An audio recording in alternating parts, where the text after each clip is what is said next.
But and I love Dan, Mhm. but it was just like a challenge to convince Dan that sport could become something, like. I love how like something as small as what a parent wants you to do could have completely changed the futures of so many jiu-jitsu athletes in particular.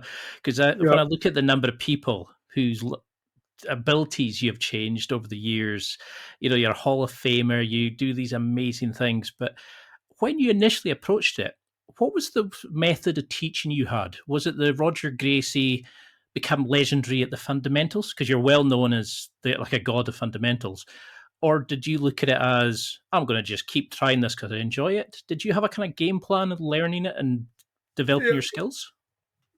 it kind of happened naturally, but I became the type of athlete that it's not great on everything. I was like good on everything, but I had like two, three, or four techniques that were my techniques, like, and I would do the same techniques against everybody on every match. So I became very specialized on a few moves, and I would use those moves against everybody on every single match. And for who is familiar with Jiu-Jitsu, that was the half guard when I was on bottom, and was the over under pass when I was on top. Yeah. And I love the quote from Bruce Lee that he says that you should not fear the one who knows 1,000 techniques, but you should fear the one who knows one technique and has practiced 1,000 times. And that was like one of my favorite quotes. Because I think I've seen a flow grappling video with you, and it was like your highlights. And in the early stages of your career, it was you took them in over underpass, slotted into the knee bar, win. It was just like you made it look so easy. I mean, I purchased your jiu-jitsu for old guys, where you're over under pressure passing. Phenomenal. It works every time, and it's like this is designed for old farts like me. Like fat farts. It is amazing. So, how have you found a way of learning and developing your skills? Because you do it with so much flair and fun for life. But have you found a way that makes it like small, big returns from small investments? Is there a style of learning that suits you? Yeah, and I think like when I started jiu-jitsu, I kind of like quickly realized that jiu-jitsu was very broad. So there was like thousands of techniques to learn, like hundreds of subjects.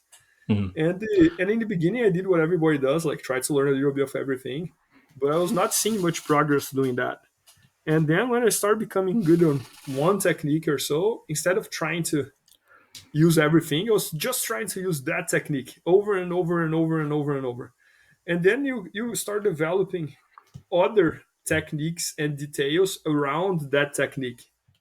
So it's almost like you mentioned like investing, right? So it's almost like you decide that you're going to become an investor, then you decide that you're going to invest on real estate, and then you decide that you're going to become like a professional investor on commercial real estate, and then you decide that you're going to become a professional investor in commercial real estate between this range Mhm. and this range, and then you decide on this type of city, on this type of, so you go narrow, narrow, narrow, narrow, narrow, narrow, narrow, until to the point that you were better than everybody on that specific aspect, like.